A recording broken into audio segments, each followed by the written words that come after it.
Hello and welcome to this briefing by the Jerusalem Press Club. I'm Jonathan Beck, Director of Content. Our guest today is Dr. Michael Oren, historian, author, head of the Israel Advocacy Group, and author of a Substack called Clarity, but a former diplomat who served as Israel's ambassador to the US from 2009 to 2013. He was also a member of Knesset for the Kulanu Party and later served as a deputy minister in the Prime Minister's office in charge of Israel's public diplomacy. Hello, Dr. Oren, and thank you for joining us. Good to be with you, Jonathan. Good to be with the Jerusalem Press Club again, as always.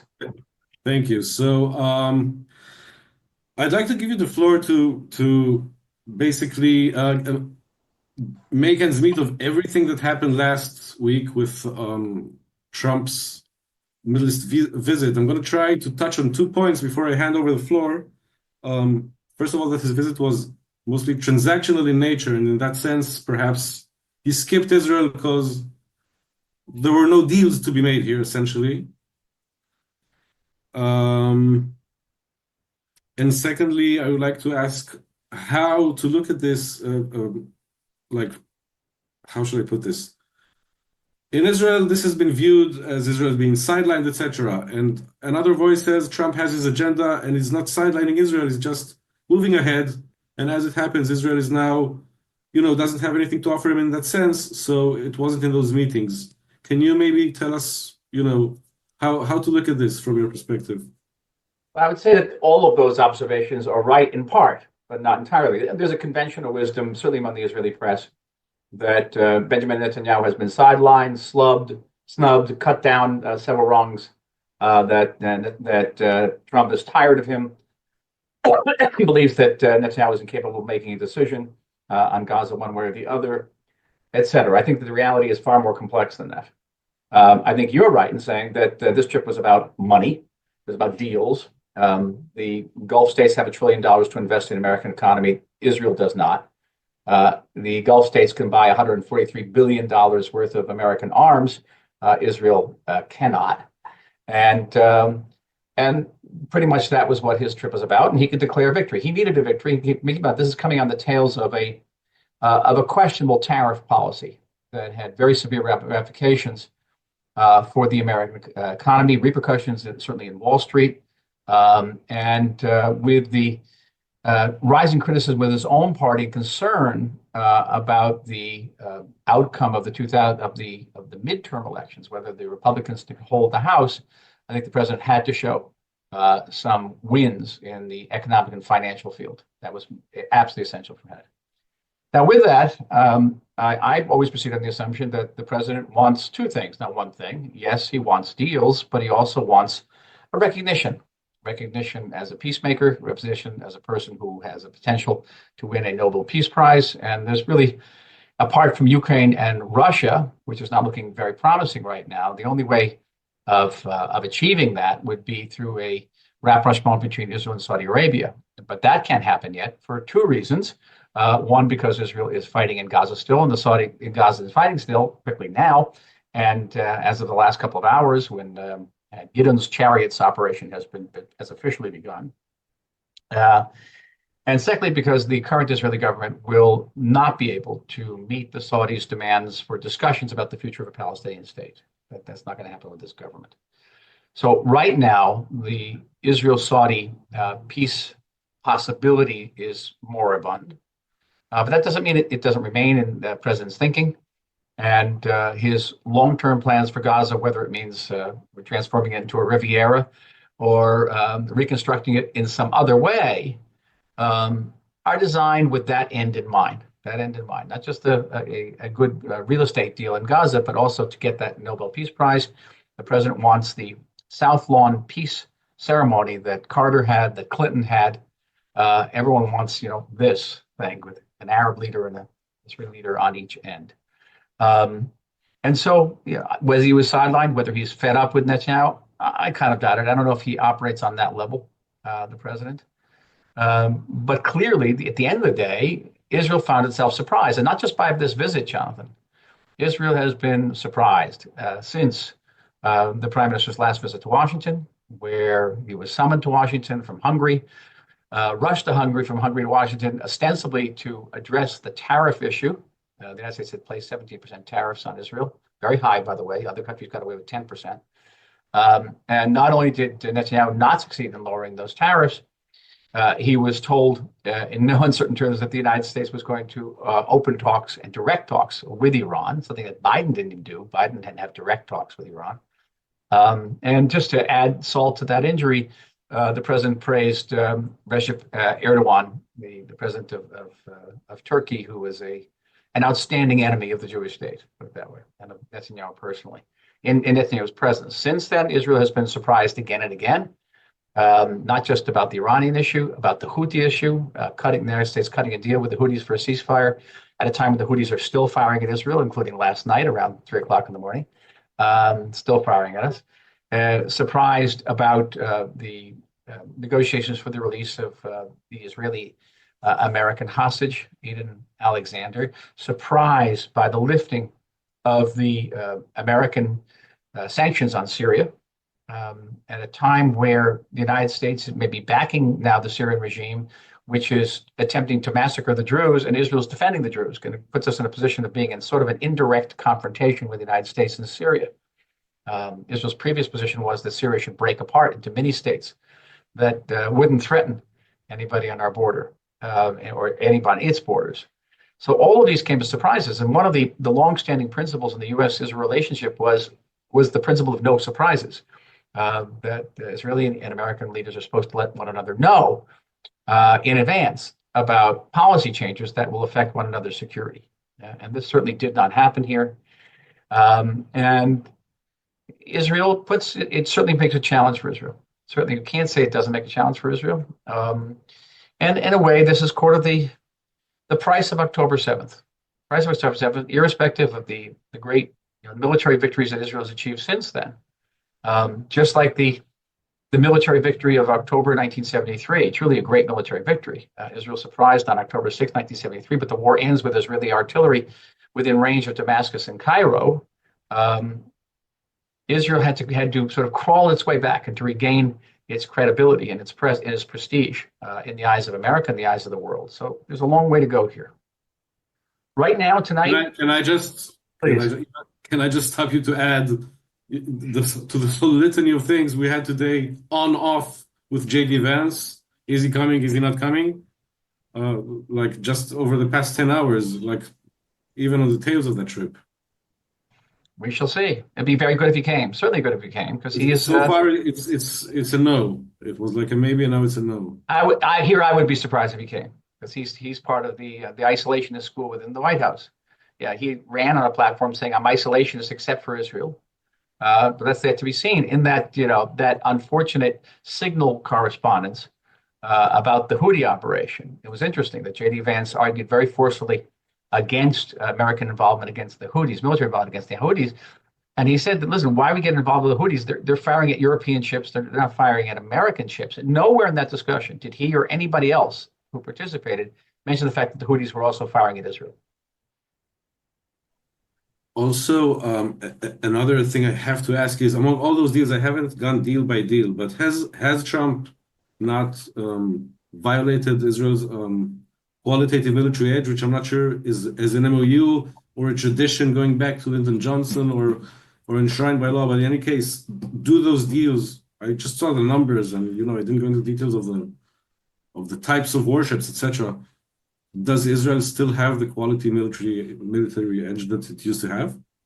Well, QME is enshrined in law. It's a Bush era congressional law that says that the administration has to report to Congress every year how Israel's qualitative military edge is being maintained. And that says simply that Israel should be able to defend itself by itself against any Middle Eastern threat or any combination of Middle Eastern threats. That's a law. It's not a position. It's not a policy. And no one's changed the law. But the way the QMA is determined changes over time. For example, once upon a time, an Israeli pilot was worth X number of warplanes in the hands of the enemy. Today, when planes are pilotless, okay, when you have thousands of drones, that equation changes all the time. And it has been the policies in the past that if the United States or other countries allied with the United States are selling weaponry to our enemies or people who are potentially our enemies, um, that they don't get the same material that we get. There are changes that enable, there are differences that enable us to maintain our qualitative military edge. And that is determined through lengthy discussions, very intimate discussions between the United States and Israeli defense policymakers every year. And this continues as it did, like under a mechanism that exists. I mean, this is not Yes. been. Now, I can't tell you what there's going to continue to exist. That situation in Washington is very fluid, but that has been the policy now for close to a quarter century. Okay, now, in Israel, of course, in our politics, which I prefer not to go very much into, this has been, made into this narrative of, aha, Prime Minister Netanyahu was like, played his cards wrong, and look where Trump was with his Mm. Gaza plan and where he is now. But in truth, actually focusing more on let's say the kind of whirlwind nature and maybe the character of Trump himself. Is there like any Israeli leader potentially that could have navigated this in a way that would have um, been different? I mean, we went from like the Riviera in Gaza to now being, do you think Frankly, no. Frankly, no. And I'm not a member of the government. I'm not here to defend Netanyahu. But I don't see if, say, Yair Lapid was in that position or Benny Gantz or anybody else, they would have handled it much better. Um, he is He's unpredictable. And I said no surprises, but he surprises everybody. He surprises the Canadians. He surprises the Danes and the people of Greenland and the Panamanians and the NATO countries. That's the nature of it. And he surprises domestically all the time. Look at the first 100 days. So, we like to think of ourselves as being in a different category, but we're not entirely. But we're not entirely, and that's the truth of it. And I have strongly recommended. I have an article in today's Idiot, because I have a weekly column there where I said that it is our duty to prepare for every contingency, and that we should have contingency plans, much as you have in the army, for every possible diplomatic scenario, including a renewed nuclear agreement with Iran, including even American recognition of the Palestinian state. Every possible contingency we have to be prepared for, so that we don't have to be completely surprised. Okay, I kind of caught you in the middle of a point where you were saying that this was the price of October 7. Can you explain what you meant by that? Because that's kind of a puzzling statement.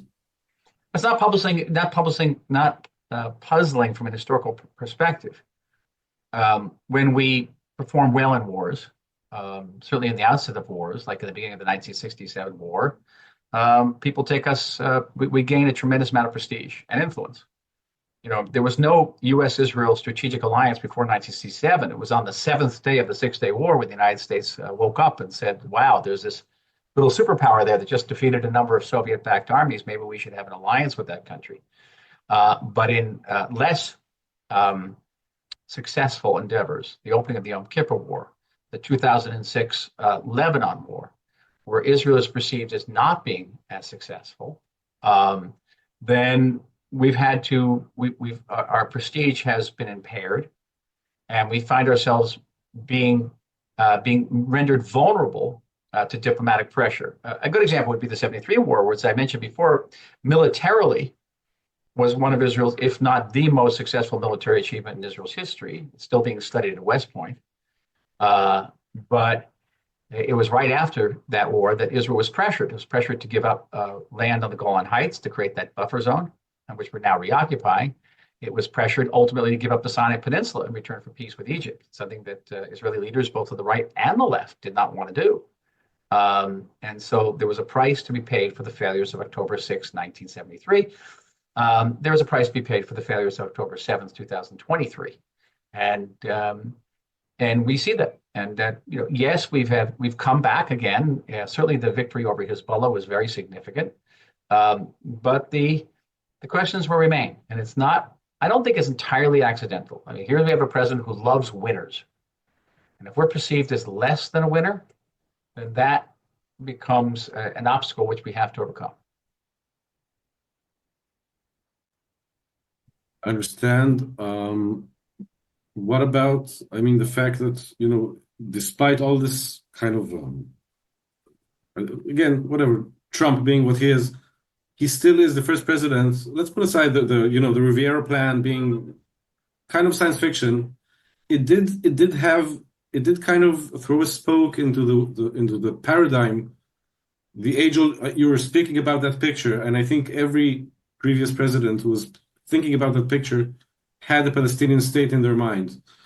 Now, the Israeli public, I don't think any Israeli government in the coming 2026 campaign here is going to speak about Palestinian sovereignty in Gaza, at least not in explicit terms.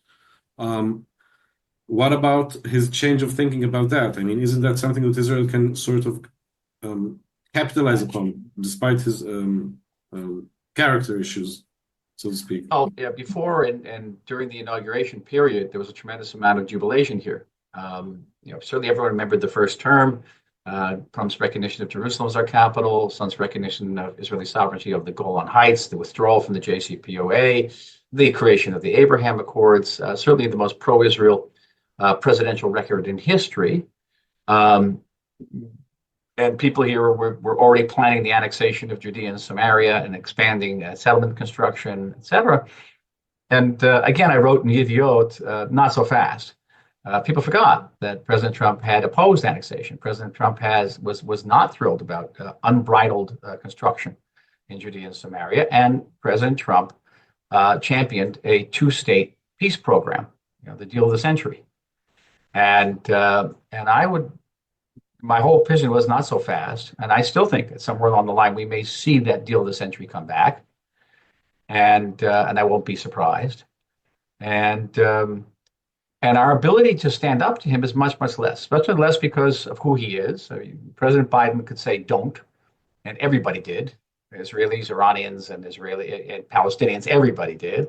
But when President Trump says don't, I don't see the Israeli government, at least not now, daring to do.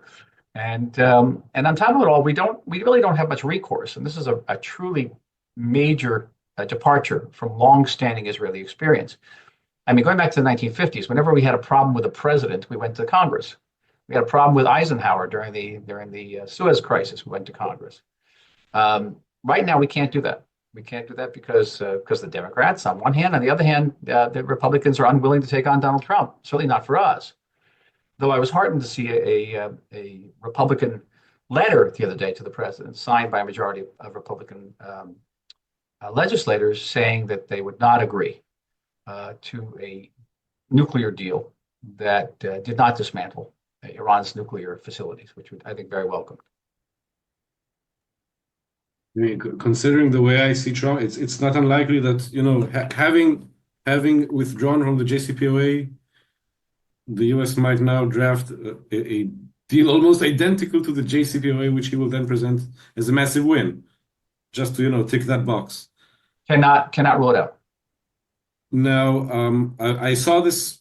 I saw yesterday this clip on Fox News where they spoke about how Netanyahu is seen as an obstacle to the U.S. plans in the region, etc. But again, from Israel's perspective, you say we have no recourse. What does this mean? I mean, again, the aid and all that stuff. It's not stuff that can be brushed off with executive orders, right? And besides, Trump has the midterm in a year and a half or so, and we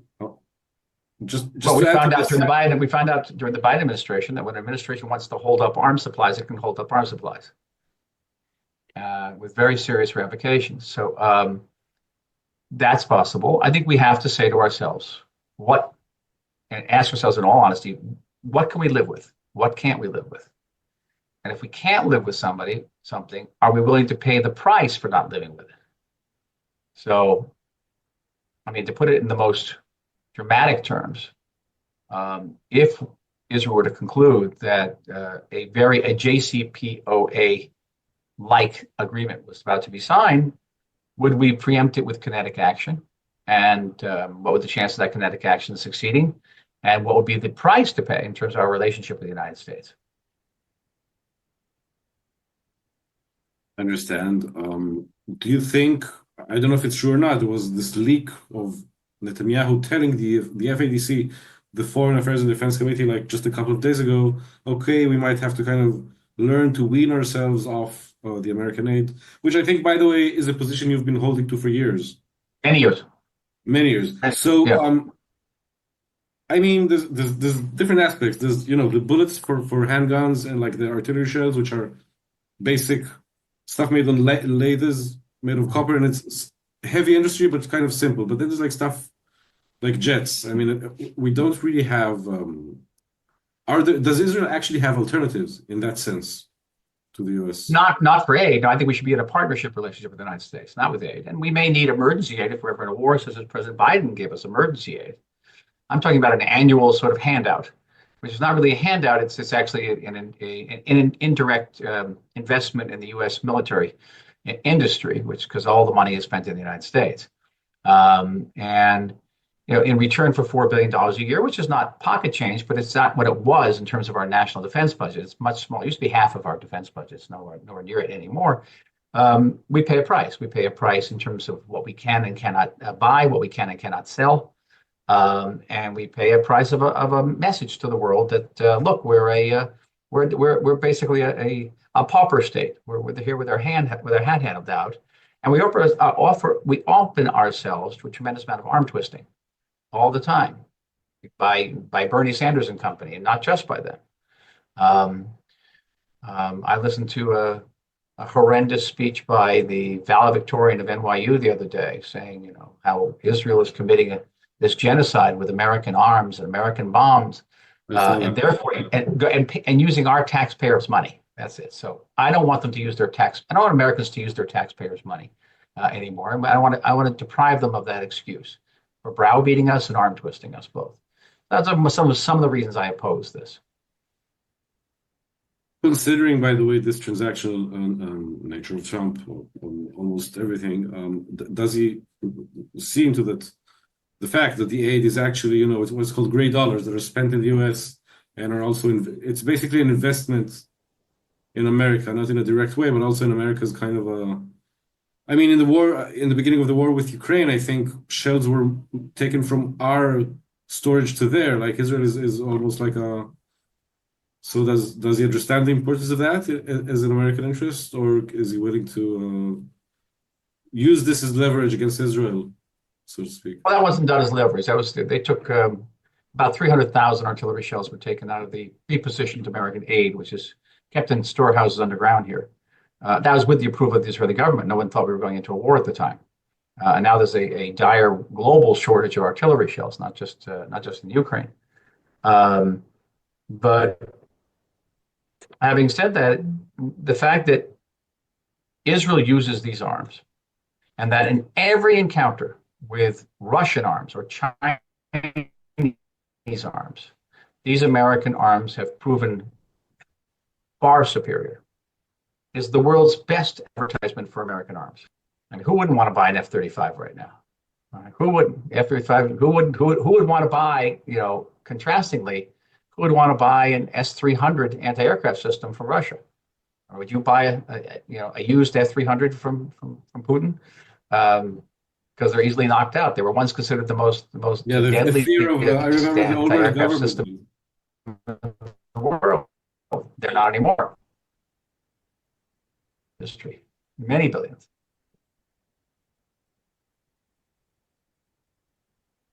And I think we froze. Sorry, Dr. Oren, you're cutting off a bit. Yep, we froze. Okay, I'll just I'll wait for it to get back. Okay, I have one final question. I've read a report in Israeli the other day about an actual contingency plan hatched. I'm not sure how how reliable. Hatched in the Prime Minister's office, sort of a doomsday plan to target the soft belly of Trump voters, the evangelists, who are like supporters of Israel from, let's say, different values, religious values, as a pressure point in case push comes to shove. Can you tell me if you think A, if it's true, and B, if it's wise? No, I don't know whether A or B. I'll give you C, whether it's efficacious. Okay. We have a president now who, is in his second term and is not beholden to any constituency right now. It is a well-known attribute of second-term presidents and doesn't have to court any particular group of opinion. Even And before the midterm? hmm? Even before the midterm. Maybe after the midterm. After the midterm, it'll be freer still. Be freer still. We'll see. I don't know. It's a limited efficacy. That's all I'm saying. And it'd be different if we had more recourse in Congress, which we don't have right now. I'm going to just say this, that if I can conclude, and are we concluding? Everything hangs in the balance right now. This is one of those rare inflection points in Middle Eastern history and history in general, where everything hangs in the balance. If the United States achieves a nuclear deal with the Iranians or doesn't, but if the deal were to actually dismantle the Iranian nuclear facilities and curb, what's euphemistically called Iran's malign behavior, then yeah, there's a chance that Syria could join the Abraham Accords. There's a chance that Lebanon could join the Abraham Accords and free itself of Hezbollah. That Gaza could be demilitarized and maybe hotels built there. That Iran will be cowered, and what that means for Iraq, for the entire region. Or if Iran is once again enriched through a nuclear deal, then eventually it will pay to have Mr. Shara overthrown in Syria, and it will once again extend Iranian hegemony over Syria. Hezbollah will be revived, Hamas will be revived, and very fast we'll find ourselves again on the eve of October 6th, the morning of 7th. So everything hangs in the balance right now. And unfortunately, not being a prophet, I can't tell you which way it's going to go. I only have hope. Yes, I would just like to add, you said Israel is paying a price for October 7th, so I'd just like to add that all those deals that Trump is doing now, those Sunni countries, in my opinion, are somehow made possible by the military achievements that Israel later had with Hezbollah, including actually enabling the situation where Ashara could topple Assad and some other moves that the irony is that Israel actually has paved the way for this last week, and Trump is picking the fruit in a sense. I don't know if you'll agree with this analysis, but no question. We have given to this president a transformed Middle East, and transformed at a tremendous cost of blood and treasure of the Israel people, and that blood and treasure we continue to pay tonight. I don't think Israel needs gratitude. But the hope is that the United States would take advantage of this particular moment, this truly unique moment in Middle Eastern history, to bring about long-term, substantial geopolitical benefits for Israel, and not just for Israel, but for the entire region. Okay, I do have one question from one of our listeners, and I'm actually going to rephrase it a bit. In case of a bad or no agreement with Iran, what would be the last resort option for Israel? And let me just add that I think you spoke of this moment in time. I think from a strategic perspective, kinetic strategic perspective, these months are kind of the opportune moment to strike Iran because Israel has already prepared the way by taking out their air defenses earlier this late last year. So what would be I was and remain. like what how far would Israel go without US support, and what price would it be willing to pay? Well, it depends where the negotiations are. If the negotiations have failed, there won't be much of a price to pay. If the president says, as he has said before, that the negotiations are on track and they're looking good, there may be a higher price to pay. I do think that Israel should act in various ways to ensure that Iran cannot rebuild its air defenses. And the Iranians will try to drag out these negotiations to do precisely that together with the Russians. So we have to be very, very vigilant about that. But I was and will remain an Iranian hawk, and that nothing will change. Nothing will change in this region as long as Iran has those facilities. I perfectly agree, but do you think, is there like a scenario where Israel kind of does some even a minor, surgical strike when the US is having talks and Washington is not telling Jerusalem enough, You're interfering with our progress? We're a sovereign country. We're a sovereign country that's threatened with national annihilation by this regime. And they are enriching uranium and sufficient uranium to a level to make at least 6 nuclear weapons. Israel has not just the right, but the historic duty to act in our defense. Okay, I do have questions coming in, so if you have time, do you think Trump, if he sees Netanyahu as a sort of obstacle, would he be willing to take steps to try to topple the Netanyahu government? No, no, I don't. They're not. They're not Biden. The Democrats did various things, and you had, the Senate Majority Leader and the House Majority Leaders calling for, Bibi's ouster, which was an egregious violation of our sovereignty and disrespect for our democracy, irrespective of what you think about Mr. Netanyahu. Uh, and uh, and so, no, I don't see the Trump people doing this. Can you actually, in that, just one last question, in that vein, do you think the whole kind of process by which Dan Alexander was released, in itself a blessed outcome, no doubt, was itself sort of stepping on the Israeli efforts in the ways, at least in the way it's been presented? I'm sure Israel was surprised of it, etc. We're so much surprised by it, probably pretty surprised by it. I think the issue for there is, on one hand, we have to rejoice. We have to embrace the Alexander family and participate in their joy. Every hostage saved, is the universe. On the other hand, it creates a challenge for Israel as a sovereign country. This country was created to uh, assure that the Holocaust would never happen again, that Jews would be safe here. And the message of Eden Alexander's release was that if you have a foreign passport, particularly American passport, your life, you stand a better chance of getting saved than if you only have an Israeli passport. I'll even And go one more to the report of what Witkov told families of hostages, yes, saying that he told them that the government is not doing enough. we don't know. I don't know. I'm only going to say the things I do know.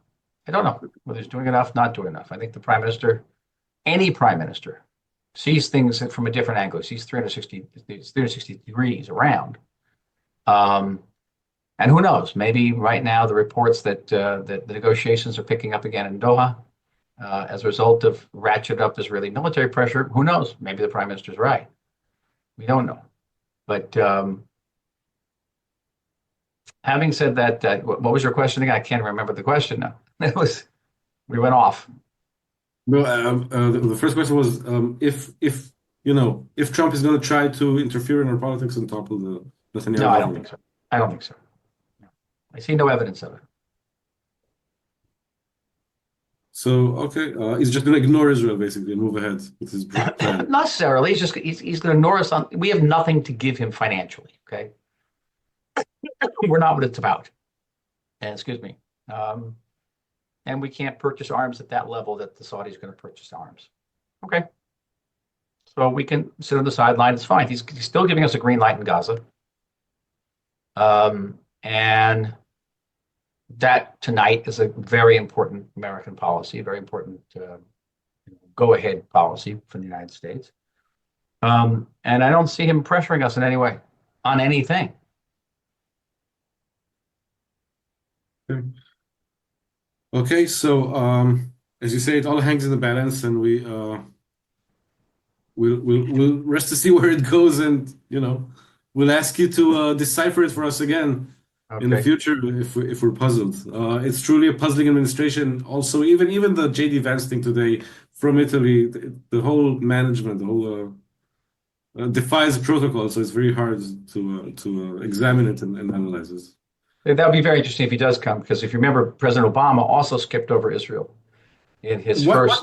What would be the purpose of a Vance visit if it would happen? Would that be to scold Israel or to kind of assuage it that we're still I think friends? more to assuage. I think that again, what's interesting about it is that Obama also skipped over Israel in his first foreign trip, came to the Middle East, did not come here, and pretty much after that, he sent Joe Biden. And then, yeah, I remember when Joe Biden came that back then, Jerusalem That was announced fun. That building turned for out well. settlements. I That turned out well. remember. But again, so it's amazing. The last thing I think this administration would want to be accused of is following the Obama administration's footsteps. But so far, that seems to be what's happening here. Okay, so thank you so Okay. much for your time, Dr. Oren. My pleasure, everybody. Be well, be safe. Take care. Thank Bye. you.